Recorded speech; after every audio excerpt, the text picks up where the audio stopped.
문재인 정부 출범에 가장 큰 힘을 실어줬던 2030 세대가 이번에 매섭게 등을 돌렸죠. 청년층의 이탈은 정부와 여당이 참패의 충격 속에서도 가장 뼈아프게 받아들이고 분석해야 할 현상입니다. 나연수 기자입니다. 기회는 평등할 것입니다. 과정은 공정할 것입니다. 결과는 정의로울 것입니다. 문재인 대통령의 취임사는 특히 청년들의 마음에 울림을 줬습니다.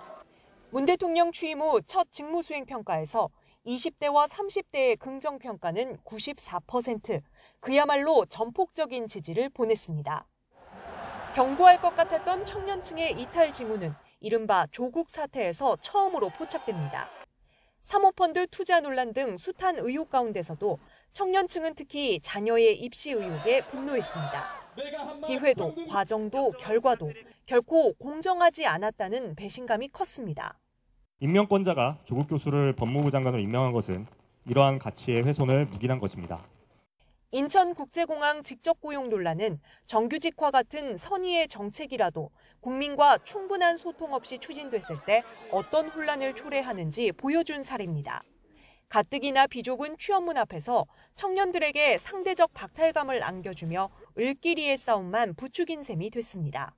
내가 왜 공부를 하고 있지? 이런 생각도 들고 언니는 막 약간 청소라도 해서 들어가야 되나. 재보궐선거의 원인이 된 민주당 소속 전임시장들의 성추행 사건. 민주당은 사과 와중에도 피해자를 피해 호소인으로 호칭했고 끝내 당원을 고쳐 후보를 냈습니다. 피해 호소인께서 겪으시는 고통에 깊은 위로의 말씀을 드리며 문재인 정부의 젠더 정책을 지지해온 2030 여성 유권자들이 특히 실망한 지점입니다. 선거 직전 결정적 악재가 된 부동산 이슈 역시 영끌조차 언감생심이었던 청년들에게 더 큰 박탈감을 주었으리란 분석입니다. 이번 선거 결과는 그간 개혁 과제에 집중해온 정부 여당이 청년 정책에 상대적으로 소홀했다는 방증일 수 있습니다. 한편으론 기성세대가 과거 자신들의 청년기 의제에만 매몰됐던 건 아닌지도 생각해 볼 문제입니다. YTN 나연수입니다.